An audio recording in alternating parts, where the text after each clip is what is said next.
Okay, so just before the podcast episode starts, something really strange happened when I went to start editing this podcast. Basically, the memory card decided it was going to be corrupted. So I don't know if it's strange or spooky, but yeah, for the first time, one of our episodes was lost to the computer gremlins, and I've actually had to do quite a lot of legwork to try and recover the audio. The software that I used to recover the audio has stitched it back in a very Frankenstein way. There are some segments where just 90 seconds of audio is just missing for some reason, and randomly at the end it started stitching pieces of previous episodes together, so it almost tried to force itself to be a best of episode. That wasn't the plan, so I've chopped out everything that wasn't from this episode and salvaged as much as I can to use. In between those mystery 90-second absences, I'm going to try my best to seamlessly fill in what was missing. So this is a bit of a weird one, and we'll try and do something to make up for the missing section. So we're mainly going to have section, surprise, surprise, and the topic of insults seems to be lost to the computer gremlins. I'm going to do my best to recover it. We might potentially re-record that section, but apart from that, this is what I managed to salvage.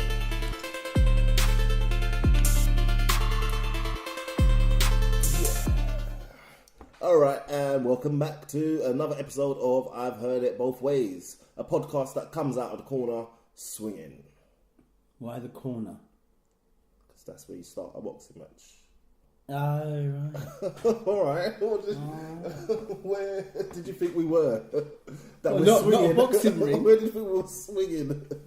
Alright. Oh, yeah, exactly. We don't swing, Zach. See, that's where your mind is, mate. Yeah, we don't swing. Alright. Comes out of the corner, throwing haymakers. There you go. Yeah, is that better? Keep the guard up. Right. That's actually... Funny you say that, Zach. Introduce yourself, mate. Oh.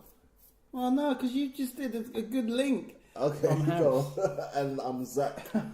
Let's link it up. Well, no, it's all gone. The moment's gone now. Bye, everyone. That was another episode. Yeah, funny you say that about the boxing ring. So yesterday the past few months, I've taken up boxing again, just for fitness. You know, I've got the big day coming up. I'm trying to get fit, so I've been punching bags and stuff like that. And yesterday, for some, it's a habit. People who do boxing training will do this. I just decided to punch the air, yeah. I punch the air. You know, like sometimes you're watching a fight, or just for no reason. What was the location where you punched the air? It was here. It was basically here. Right. And then that's I was fine, just mate. I found myself punching the air while I'm walking about London, mate. Oh, no, that's mad. No, at least I was in a confined space. I can't help it. I'm just in my own world, really? And I'll just throw a little combo. Do you do that? do you like?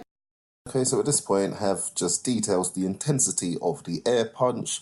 I'll make a couple of funny jokes, and then he moves on to what happened when his missus got home.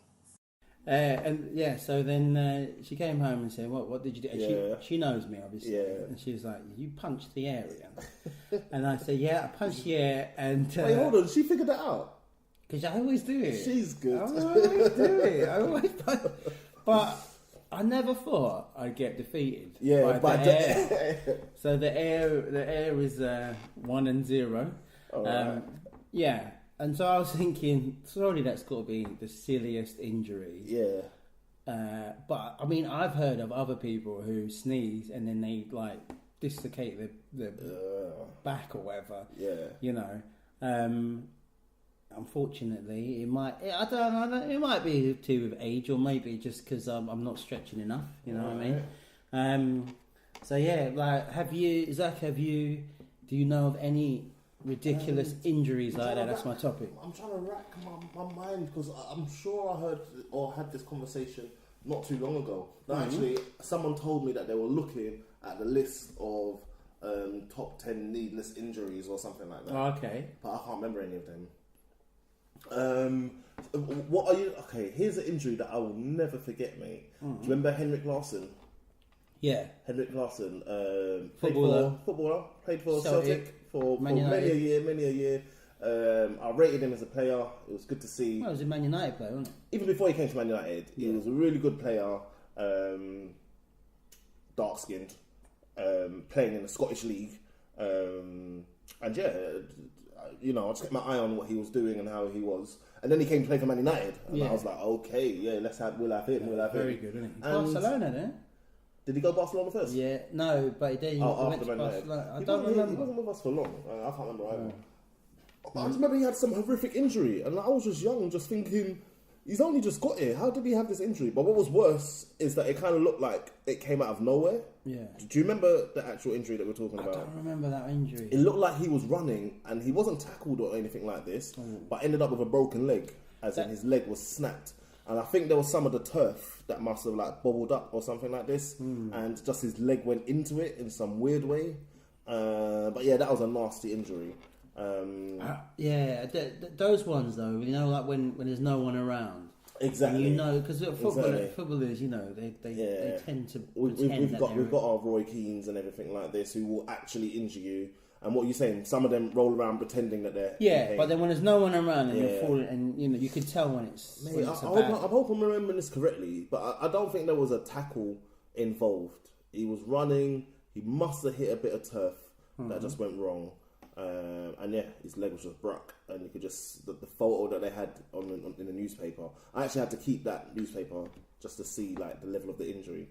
Is it one of those where like 90 degrees, mate? Do you know what I mean? One of them ones. Do you remember that David Boost? I think it was Coventry, where he broke his leg, and the bone came out of his leg. It pierced through his skin, and then you could see that. And then like people who saw it had to have counselling and stuff like this. Yeah. Mate, I've seen that on myself. Like, I don't even know if you remember, I had that injury one time where what do you call your forearm bone? Anyway, how do I? You're holding your wrist at the moment. Exactly. Is it your wrist? Because my wrist had come out, basically got dislocated. I don't remember that. Imagine you can pull your hand off. Basically, my wrist protruded like this, and my hand was coming out the side like that. What do you mean? What, the bone was coming out? You could see my wrist here, mate. And then my hand was over here. We're on a podcast. No one knows where here is. I'm trying to describe it. But basically, I've dislocated my hand from my wrist. So if you just hold your hand up in front of you, and then just imagine that your hand bit, your palm has moved back like 5 centimeters, and then down 5 centimeters, but your wrist and everything has stayed in the same place. How did you do that? Fighting with my brother. I say fighting. I don't know what we were doing, mate. Yeah. Because we weren't. Wrestling with my brother is probably the best description of it. Yeah. Remembering that he's 5 years older than me, and I was probably around 12 or 13 at the time. Anyway, ripped all the ligaments in my hand, and that was nasty. It's like, my mum says she still has flashbacks after seeing that. But you know the thing you're meant to do when you dislocate, where you pull it and then let it snap back. We did that, but I was in some mad pain, mate. Ripped all my ligaments. Yeah. But did you rip your ligaments trying to relocate? maybe. But I wasn't going to walk around with my hand like that, so that had to be done. Wow, your brother must have some strength, man. I was 12. He was like 17. Picking someone your own son. Exactly. Try that again. Do you ever go to him? Try that again. Oh, he was kind of short for his age. I think we were about the same size. Yeah, oh my god. I don't remember that, man. It might have happened during summer. I can't remember. There was a time when I just had bare injuries. Anyway, okay, so that was a little bit personal. I don't think we're going to find that on the internet anywhere. No, well... So there's no show notes for that one. I'm just glad you didn't have that injury punching the air. That would have been, exactly, that would have been the worst. But, okay, in 2002, a baseball player called Brent Main, he had a back spasm when he stopped at the traffic lights to check for traffic, and then like when you go, and then that little stop what you do before. Yeah. He stopped, and then he had back spasms. Mate, why did it start with baseball player? I thought something was going to happen during the game. Yeah. I thought he reached out to catch some amazing catch and then landed on his back. Most of these are like they do like jobs where you think you can get injured there, but it's all at home. Not all of them. Wow! But imagine that. Just stop it. Hold on, because obviously there was a problem before. He's driving his car. No, I don't. He's a pedestrian. Yeah, he's a pedestrian. You know, like when you stop and you look left and right. He stopped, looked left, he went. Stop, went.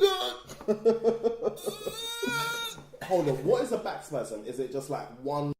So here we go on to discuss whether a spasm is one vibration of the spine or multiple vibrations of the spine. Then we actually start talking about a new injury in which I think it's an American football player or baseball. This episode had a lot of baseball players.